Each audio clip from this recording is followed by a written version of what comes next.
बिस्मिल्लाहिर्रहमानिर्रहीम। अस्सलाम वालेकुम व्यूवर्स। आज हम एक स्पेशल टॉपिक के साथ आए हैं यहाँ पे डॉक्टर खालिद अंसारी साहब के पास, जो कि सीनियर डेंटल सर्जन हैं। हम आज इनसे जानेंगे दांतों के बारे में कि दांतों की सफाई ओरल हाइजीन किस हालत में करनी है, क्यों ये इतना ज़रूरी होता है, और इस पे आज काफ़ी सारे लोग जो है फोकस करते हैं। तो ये सब जानने के लिए हम चलते हैं सीधा डॉक्टर खालिद अंसारी साहब के पास, जो कि सीनियर डेंटल सर्जन हैं। उनसे मिलते हैं, उनसे ये सब कुछ जानते हैं। अस्सलाम वालेकुम डॉक्टर साहब। जी वालेकुम अस्सलाम। कैसे मिजाज है आपके? अल्हम्दुलिल्लाह। अच्छा डॉक्टर साहब, ये बताइए कि काफ़ी सारे मसाइल जो है, बीइंग ए डॉक्टर तो हमें पता है, लेकिन पब्लिक को नहीं पता, आम लोगों को नहीं पता कि मुंह की सफाई जिस तरह हमारे जिस्म की सफाई होती है, तो वो ओरल हाइजीन या मुंह के जो सफाई है वो क्यों इतनी ज़्यादा ज़रूरी है, और वो किन किन बीमारियों के लिए जो है वो एक माहौल बैक्टीरिया के लिए एनवायरनमेंट क्रिएट करता है। तो उसके बारे में थोड़ा सा बिस्मिल्लाहिर्रहमानिर्रहीम। ओरल हाइजीन से मुतालिक ये है कि जैसे हमारे बाकी जिस्म को सफाई सुथराई ज़रूरी है, इसी तरह से मुंह की सफाई जो है बहुत ज़रूरी है। इसलिए कि जब भी आप कोई चीज़ खाएंगे तो वो सबसे पहले आपके मुंह से होती हुई आपके स्टमक में, पेट में जाएगी।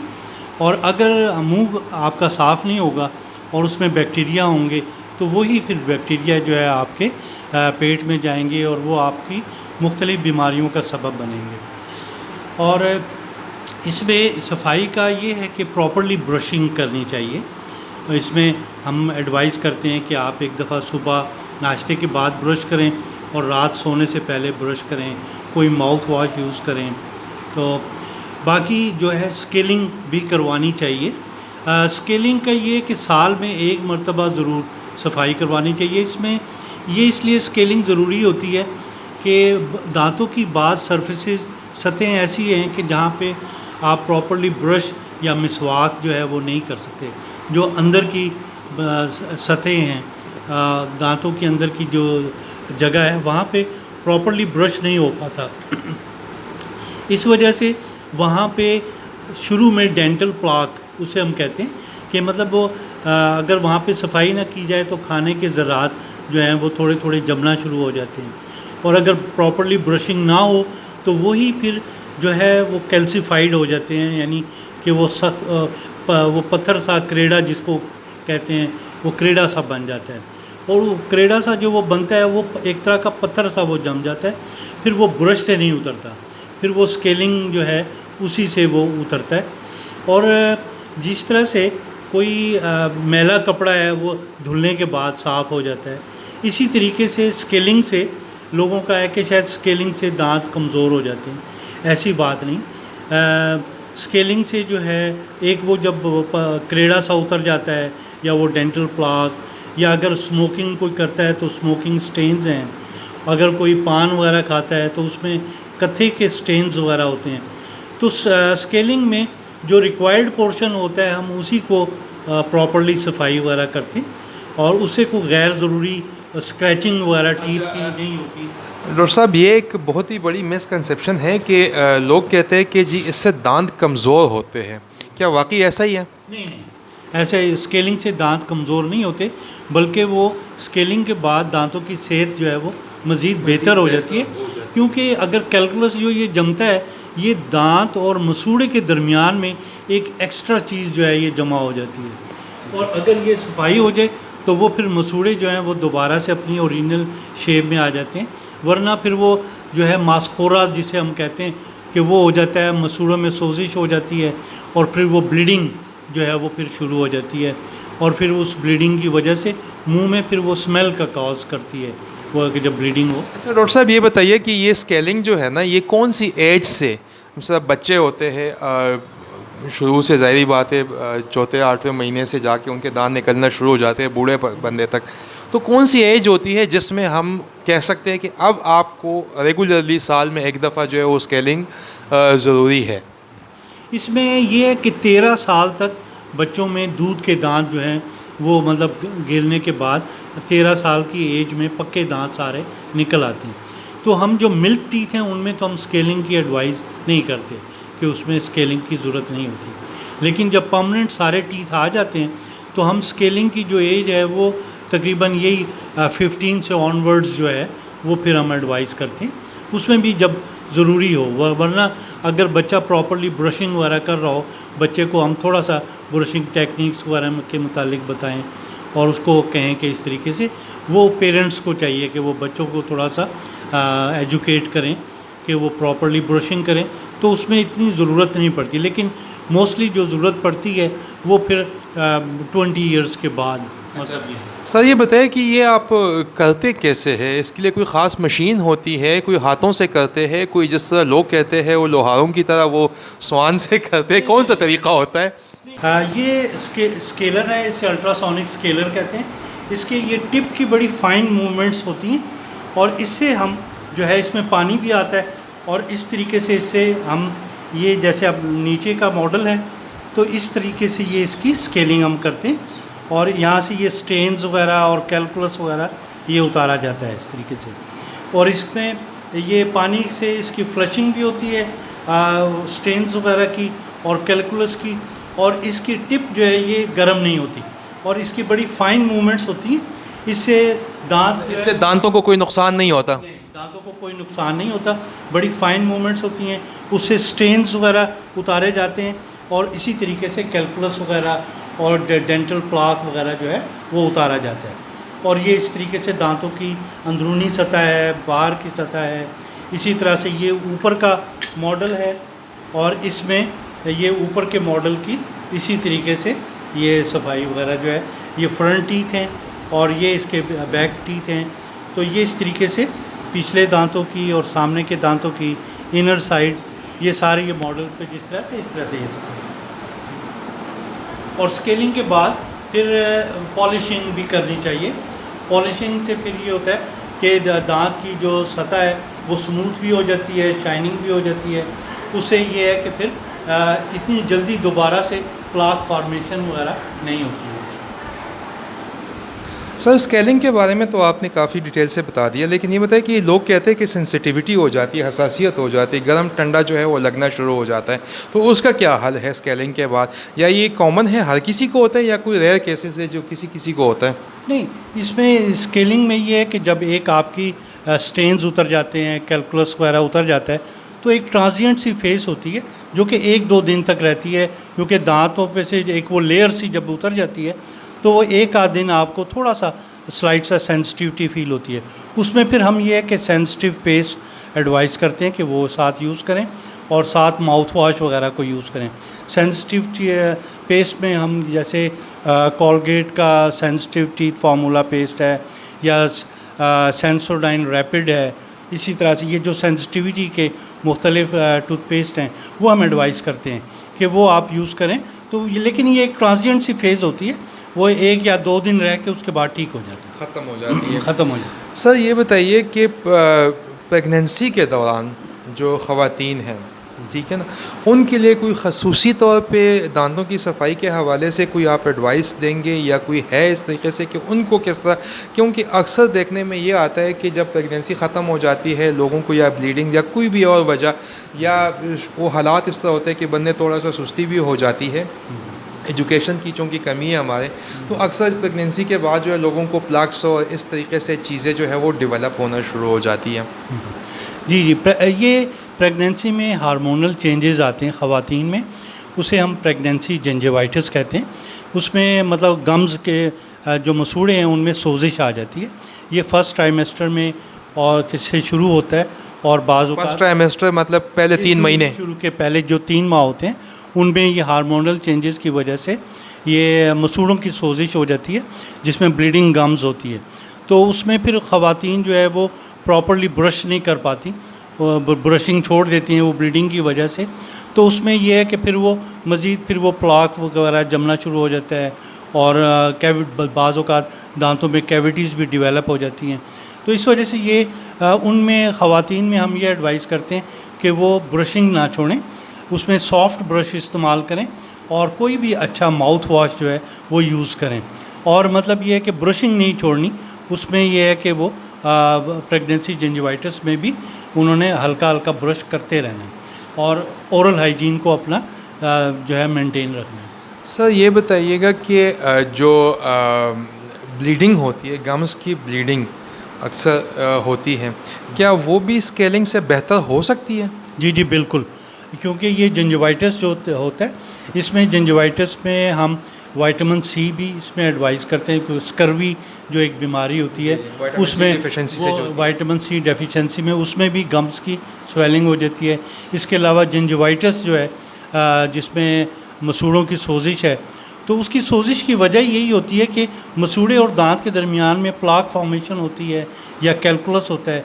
उसको फिर हम जब उतार देते हैं स्केलिंग से, तो वो फिर ब्लीडिंग जो है वो बेहतर हो जाती है, गम्स अपनी असल हालत में चले जाते हैं, गम्स की सोजिश भी वो कम हो जाती है।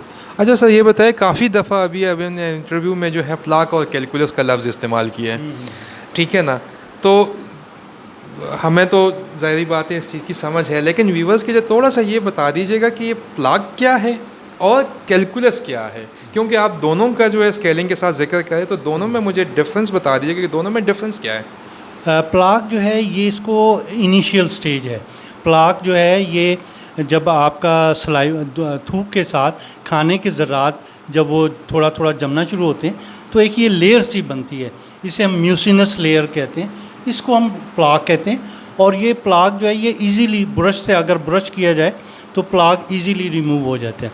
लेकिन अगर प्लाक को इजी ब्रश ना किया जाए उस वक़्त, तो फिर यही आस्ता आस्ता कैल्सीफाइड होके और फिर ये कैलकुलस बन जाता है, बाकी मिनरल्स वगैरह साथ मिल के साथ बिल्कुल सलाइवा के कैल्शियम मिनरल्स वगैरह जो है वो इसमें साथ शामिल होके, और ये फिर कैल्सीफाइड हो जाता है, और ये फिर वो पत्थर की शक्ल जिसे हम क्रेडा कहते हैं, फिर ये वो सख्त हो जाता है, और फिर ये ब्रश से फिर नहीं उतरता, ये फिर स्केलिंग से ही फिर उतारा जाता है।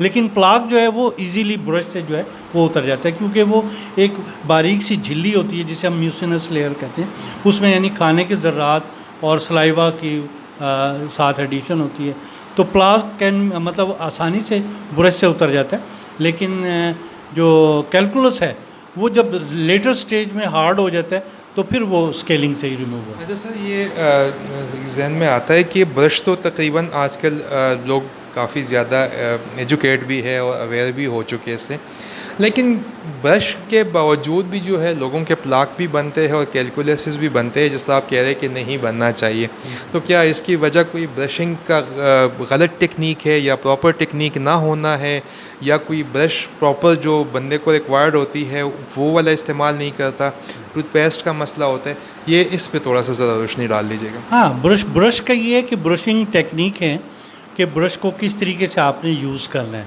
तो वो मैं मॉडल के ऊपर ब्रश के साथ आपको बताता हूँ। ये अब ब्रशिंग टेक्निक आपको मैं बता रहा हूँ। ये अपर मॉडल है, ऊपर के दांत मरीज़ के जैसे ऊपर के दांत हैं, तो उसमें जो फ्रंट टीथ हैं उनको आप शुरू में तो आप इस तरीके से आप ऊपर से नीचे ये इस स्ट्रोक में इस तरीके से ब्रश कीजिए, और आपके जो साइड के हैं उनको आप सर्कुलर, उसमें हम कहते हैं कि सर्कुलर मूवमेंट दें, यानी इस तरीके से आप उसको आस्ता आस्ता ब्रशिंग करें।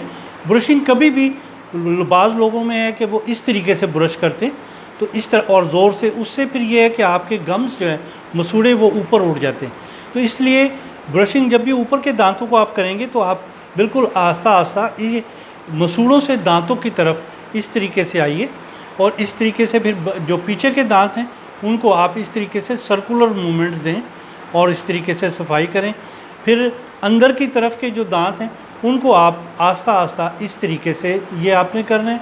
फिर ये जो सतह है इसको आपने इस तरीके से ब्रशिंग करनी है, और इस तरफ के जो दांत हैं ऊपर के मोलर्स टीथ पीछे के उनको इस तरीके से, और फिर अंदर के जो हैं दांत उनको भी आपने हल्का हल्का ब्रश करना है, और आपका जो तालू है उस पर भी आपने हल्का हल्का ब्रश से उसकी भी सफाई करनी है। कभी भी ब्रश जो है उसको बहुत ज़ोर से ना करें, बिल्कुल आहिस्ता आहिस्ता आप ब्रश करें, और थोड़ा सा टाइम लगा के, और जल्दी जल्दी ना करें, वो टाइम लगा के आराम आराम से आप उसको ब्रश करें। ये ऊपर के दांत हैं, और अब जैसे अब ये आपके नीचे के दांतों का मॉडल है, इसमें आपने फ्रंट टीथ को उसी तरह से नीचे से ऊपर, आपने जो सामने के दांत हैं उनको आपने नीचे से ऊपर इस तरीके से आस्ता आस्ता इस स्ट्रोक में आराम आराम से ब्रश करना है। फिर जो आपके पीछे के दांत हैं उनको उसी तरह सर्कुलर मूवमेंट जो है उसको देनी है। उसको आप इस तरीके से आस्ता आस्ता ये आप उसको ब्रश करेंगे, और जो ऊपर की सतह है उसको आपने इस तरीके से आराम आराम से ऐसे ब्रश करेंगे, और फिर जो अंदर की है उस सतह उसको आपने इस तरीके से ब्रश के साथ आराम आराम से ऐसे भी कर सकते हैं, और इस तरीके से भी आपने ब्रश करना है। फिर ये पीछे की सतह है उसको ऐसे, और जो साइड के हैं उनको उसी तरह सर्कुलर मूवमेंट देते हुए आपने इस तरीके से ब्रश करना है। ब्रश 3 किस्म के होते हैं, सॉफ्ट, मीडियम और हार्ड। तो उसमें अब जैसे बच्चे हैं उनमें हम एडवाइस करते हैं कि उनको सॉफ्ट ब्रश एडवाइस करें, और मीडियम जो है वो एडल्ट जो हैं वो मीडियम करें। हार्ड ब्रश हम उन्हीं में एडवाइस करते हैं जैसे स्मोकर्स हैं या पान खाने वाले हैं, नस्वार खाने वाले हैं, उनमें स्मोकिंग स्टेन्स वगैरह आ जाते हैं, तो उनमें वो हार्ड ब्रश करें। लेकिन हार्ड ब्रश वालों को हम ये एडवाइस ज़रूर करेंगे कि वो ज़्यादा ज़ोर से और ज़्यादा सख्ती से ब्रश ना करें, क्योंकि उससे फिर आपके गम्स वगैरह की इंजरी या गम्स रिसेशन वगैरह, गम्स का नीचे हटना वो आ जाता है। इसलिए हार्ड ब्रश वाले जो है वो आहिस्तगी से ब्रश करें। बाकी मीडियम ज़्यादा नॉर्मल हम एडल्ट्स में मीडियम करते हैं और बच्चों में सॉफ्ट ब्रश एडवाइस करते हैं। टीथ वाइटनिंग के मुतालिक अक्सर लोगों को पूछते हैं कि वो क्या मतलब करना चाहिए या नहीं। तो उसमें ये है कि टीथ वाइटनिंग जो है वो जैसे आजकल बाज़ार में ब्लीचिंग का और वो टीथ वाइटनिंग की किट्स वगैरह मिलती हैं, वो उसमें हम एडवाइस करते हैं कि आप खुद से ना करें, सेल्फ मेडिकेशन ना करें, क्योंकि उसमें अगर ब्लीचिंग ज़्यादा हो जाए तो दांत सेंसिटिव हो जाते हैं।